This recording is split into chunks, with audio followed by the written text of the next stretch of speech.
자, 저희가 준비한 판 보면서 얘기를 나누도록 하겠습니다. 최근 한국갤럽이 조사한 여론조사 지지도 추이를 보겠습니다. 2주마다 조사가 이루어진다는 점 먼저 말씀을 드리겠고요. 한 달 전과 비교를 해보면 윤석열 후보는 7%포인트 하락, 그리고 이재명 후보는 5%포인트 상승 이렇게 나오고 있습니다. 교수님, 이 오차범위의 접전 양상이긴 하지만요. 이런 흐름이 중요하지 않습니까? 여론조사에서는. 어떻게 보십니까? 지금 윤석열 후보가 가졌던 그 컨벤션 효과로 급등을 했고 반면에 이제 대장동 의혹 사건으로 상당히 하락세를 면치 못했던 이 후보의 어떤 지지세가 변화되고 있다는 것이 가장 중요한 특징인 것 같아요. 그러니까 네. 이재명 후보는 지금 상승 곡선을 그리는 것은 분명하고요. 윤석열 후보 같은 경우는 거의 계속 지속적인 어떤 하락세를 보여서 지금 뭐 우리가 딱 골든 크로스다. 라고 얘기하기는 어렵습니다. 왜냐하면 아직도 오차 범위 내에 있기 때문에 그걸 특정할 수는 없지만 어쨌든 추세는 윤 후보는 하락 추세, 이 후보는 상승 추세에 분명히 있는 것인데 이 부분이 지금 이제 가족 리스크 우리가 얘기했잖아요. 그 부분들이 조금 더 이제 반영이 되면 어떤 방향으로 나타날지는 좀 이제 두고 봐야 되는데 저는 이런 어떤 지지율의 흐름이 사실은 굉장히 좀 불편합니다. 그러니까 네. 왜 그러냐면 이것이 어떻게 보면 이제 네거티브적인 측면에서 지금 작동을 하고 있잖아요.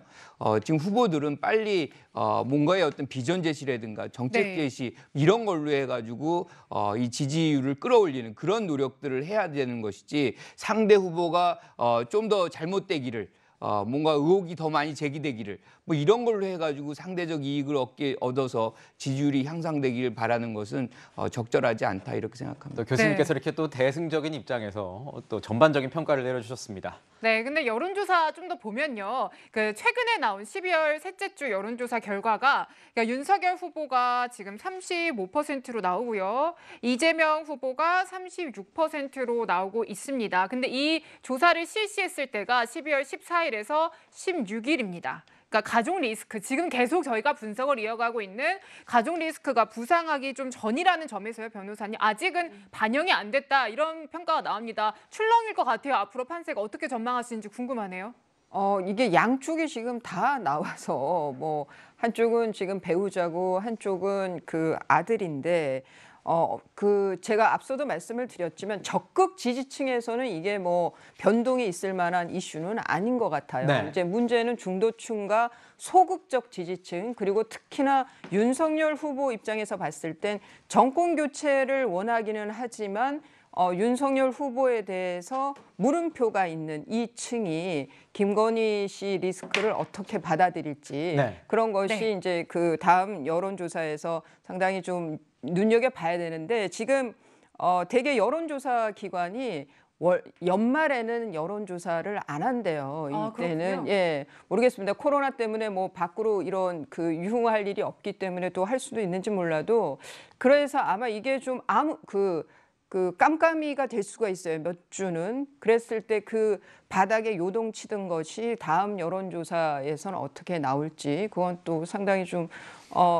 봐야겠지만 어쨌거나 그러니까 하강을 보이고 있는 윤석열 후보 측에서 훨씬 위기감을 가져야 되는 여론조사 결과가 아닌가 싶습니다. 네, 두 후보 모두 뭐 대형 악재를 만난 것은 맞습니다. 각 진영에서는 이렇게 평가를 하고 있습니다. 들어보시죠.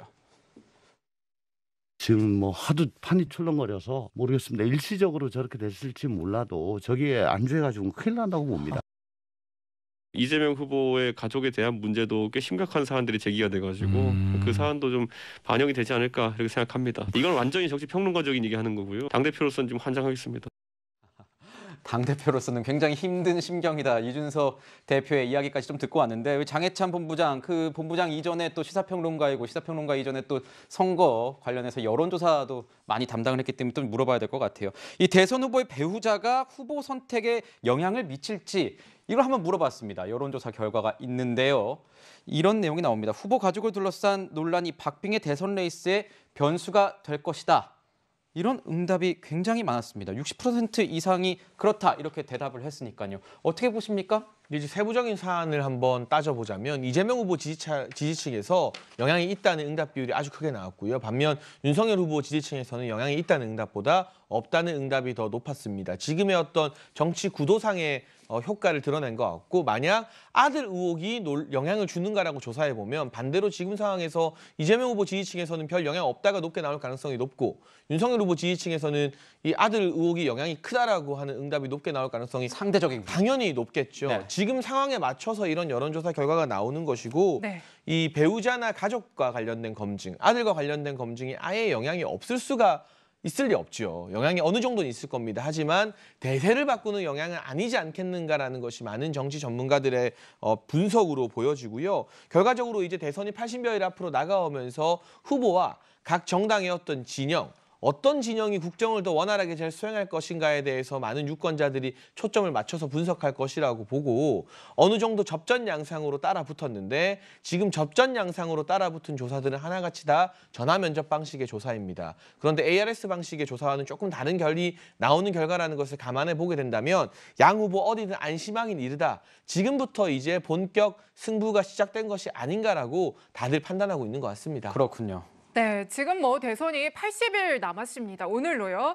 이번 대선에 대해서는 정말 역대급 비호감 대선이다. 이런 평가, 이런 표현까지 나오는 상황인데 저희가 그래서 비호감도를 여론조사로 준비를 좀 해봤습니다. 어떤 상황인지요. 뭐 보시다시피 호감도, 비호감도가 나오는데 모든 후보가 비호감도가 더 높죠. 지금 뭐 60% 안팎이에요, 비호감도가. 변호사님, 원래 한 이 정도씩이 되면은 각각 지지층도 좀 강하게 결집하고 부동층도 좀 줄고 이런 판세를 보여왔는데 지금은 그렇지가 않고 오히려 이렇게 비호감도가 모든 후보에서 높은 상황 어떻게 평가하시는지 궁금합니다. 이게 이제 뭐 그 당선이 되는 것은 이제 그 바람을 이게 조직이 바람을 못 이기고 또 하나는 이제 그 시대의 과제가 있는데 지금은 정권 교체가 더 지금 뭐 여론조사에서도 나오지만 정권 교체를 바라는 층이 더 높은 것 같습니다. 저희가 정권 교체와 관련된 내용은 여론조사 뭐 표를 만들어 놓지 않았기 때문에 예. 자제 뭐, 부탁드리겠습니다. 예. 네. 그런데 이제 문제는 비호감도가 너무 양 후보 다 높다 보니까 당선 후에 어느 후보가 당선이 되든 이후에 국정 지지율이 50% 미만대에서 시작할 수도 있다는 거죠. 네. 집권 후에. 네. 그랬을 때 우리나라의 상당한 혼란과 사회의 대립이 아주 극단적으로 계속 이어질 수 있다라는 상당히 그 우려가 되고요. 그런 면에서 지금 이제 이 네거티브로 뭐 검증도 필요합니다만은 이렇게 그 선을 넘어가는 이런 그 서로의 공방이 이후에 이 그 비호감 대선을 더 비호감으로 만드는 것이 아닌가 싶고 이거는 뭐 국면 전환이 필요할 것 같아요. 정책과 공약이 앞서 나갈 수 있는 국면 전환이 필요한데 뭐 원희룡 지사가 그 뭐 대장동 관련한 새로운 또 의혹 제기도 했지만 전혀 주목을 못 받고 있거든요. 그런 것도 좀 한번 이 판에서 생각해봐야 될 것 같습니다. 그렇군요. 자, 지금 이런 상황에서요. 국정농단 등 혐의로 이제 징역 22년을 선고받고 서울구치소에서 이 복역 중인 박근혜 전 대통령의 이 옥중 서신을 엮은 책이 조만간 출간이 된다고 합니다. 뭐 그림은 아무에게나 생기지 않습니다. 뭐 이런 내용인데 탄핵의 부당성에 대해서도 뭐 주장을 한다. 이렇게 얘기가 나오고 있습니다. 저희가 지금 중요한 거는요. 교수님, 이런 상황에서 보수 진영의 어떤 표심을 흔들 만한 그런 어떤 기회 뭐라고 할까요? 뭐 기회라고 할까요? 이걸 뭐라고 해야 할지 모르겠지만 어떤 시점이 이게 될 수가 있을까요? 박근혜 전 대통령의 어떤 이런 책 출간이요? 저는 개인적으로 파장력이 그렇게 크지는 않을 거라고 네. 봐요. 지금 이 양강구도가 워낙 강고해서 실질적으로 우리 제3후보군도 역할을 잘 못하고 있잖아요. 뭐 심상정, 뭐 안철수 뭐 등등 파괴력을 보이지 못합니다. 지금 박근혜 전 대통령이 이 자서전을 이제 냈는데 중요한 건 그 내용이에요. 내용이 핵심은 정치 함께한 이들이 모든 짐을 내게 지웠다라는 거거든요. 그러니까 상당히 어떻게 보면 이제 지금의 여당에 대한 어떤 불만 이런 것보다도 지금의 야당이죠. 새누리당의 이제 후신인 국민의힘당의 어떤 정치인들에 대한 어떤 배신감 뭐 이런 것들이 굉장히 강하게 묻어나는 그런 내용이기 때문에 네. 오히려 그런 부분에서 본다 그러면은 야당의 어떤 분열성 이거를 좀 더 만들어낼 수 있는 성격도 분명히 있다고 봐요. 하지만 지금 국면이 워낙 선거 국면이기 때문에 네. 박근혜 전 대통령의 어떤 문제가 하나의 어떤 큰 이슈로 파장력을 갖긴 제한적이다 이렇게 봅니다. 저기 그 윤석열 후보 선대위에서는 국민의힘 선대위에서는 어떻게 보고 있습니까? 박근혜 전 대통령의 있던 어떤 정치적으로 발언을 하는 건데요. 이런 게 어떻게 보수 표심에 영향을 미칠까요? 글쎄요. 일단은 옥중서신이나 이런 어떤 책 출간에 대해서 따로 특별한 입장이 있지는 않고요. 네. 다만 이 두 분의 전직 대통령이 고령임에도 불구하고 너무 오랜 기간 지금 수감되어 있는 것 자체에 대해서 문재인 대통령이 국민 통합을 위한 결단을 해야 되지 않은가 하는 공감대 정도는 뭐 개인 사견을 전제로 여러분들이 하고 있기 때문에 국민 통합을 위한 선택이 무엇인지 다시 한번 문재인 정부와 민주당이 고민할 필요 있겠다 이 정도의 말씀만 드리고 싶습니다. 네. 네, 자 그리고요. 최근에 이제 양강 후보들 사이에서 존재감을 잘 드러내지 못하고 있는 것 같은 안철수 후보 이야기를 좀 해보겠습니다. 안 후보가 홍준표 의원의 어떤 그 청년 플랫폼 있잖아요. 그곳에 요즘 자주 등장하고 거론이 되고 있습니다. 자, 지금 뭐 이런 글이 올라왔다라고 해요. 그러니까 두 후보 중 한 명만 정상이었다면 뭐 비정상인 후보는 이미 뭐 후보 교체되고도 남았을 텐데 이게 나라입니까? 지금의 현 상황에 대한 어떤 비판을 토로하는 청년의 글에 그러니까 홍 의원이 댓글로 안철수는 정상 이렇게 달아서 좀 화제가 됐어요. 변호사님 뭐 그 전에도 이제 안 후보가 직접 이 플랫폼에 글을 남긴 적도 있지 않습니까? 이 두 사람이 어떻게 보면 뜻밖의 브로맨스다라는 평가도 가능할 것 같은데 어떻게 무슨 영향들이 표심에 있을지요? 그 경선 때 그 홍준표 의원이 말씀을 했었죠. 이제 그 안철수 대표하고 만난 적이 있다. 네. 예, 뭐 그때 그 단일화에 대해서 이제 그 뭐 서로 교감이 있었다. 네. 근데 안철수 대표는 또 거기에 대해서 조금 결이 다른 반응을 보였었고요. 근데 이제 홍준표 의원의 경우에는 그 백의종군을 한다고 했는데 또 대구 선대위에서는 또 고문으로 이름을 올렸어요. 선대위에. 이 그 그 청년의 꿈이라는 이 정치 플랫폼에서 나오는 답변은 뭐 당신 생각에는 굉장히 객관적인 그리고 좀 뭐랄까 중도층 시각에서의 양 후보를 평가한다고 하는 것 같은데 그래도 당 안에 또 그 같이 경선을 치렀던 후보이기 때문에 좀 팔이 안으로 굽는다고 그래도 좀 팔을 안으로 굽어서 그렇게 답변을 하시는 것이 네. 더 낫지 않을까 싶은데요. 그렇군요. 또 여기 대해서 안철수 대표에 대해서는 젖은 장작이라는 표현을 썼어요. 그러니까 뭐 화력이 없다는 얘기죠. 또 그거는 또 팔이 안으로 굽는 것 같기도 하고요. 그렇군요. 자, 장해찬 본부장에게 물어보고 있습니다. 안철수 후보 얘기가 나왔으니까요. 안철수 후보가 조금 전 11시에 이제 기자회견을 가지고 워낙에 거대 양당 후보에 대한 이 가족 리스크 뭐 검증할 사안이 너무 많으니까 검증 기구를 아예 만들어 버리자 이런 식으로 얘기를 했는데요.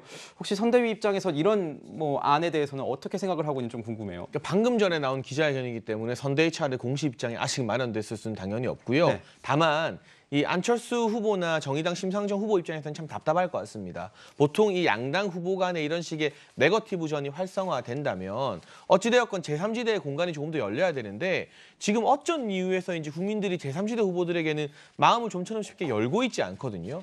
이 구도가 계속된다면 이 대선이 가까워지면 가까워질수록 제3지대의 존재감이 약해질 수밖에 없기 때문에 어떤 식으로든 돌파구를 찾기 위한 노력이 아닐까 정무적으로는 그렇게 판단을 하고요. 어쨌든 양당 후보들이 본의 아니게 놓치는 부분에 대해서 대안을 제시하는 것이 제3지대 후보들이 살 길이다. 그런 측면에서는 양당 후보들에게 노출되는 약점을 공략하기보다는 제3지대만의 독특한 장점이 무엇인지 알리는 선거 전략으로의 변화가 심상정 후보와 안철수 후보 모두에게 필요하지 않은가 하는 생각이 듭니다. 네, 자, 세 번째 순서에서는요. 대선 80일 남기고 마음 정하지 못하는 여론 중심으로 분석해봤습니다.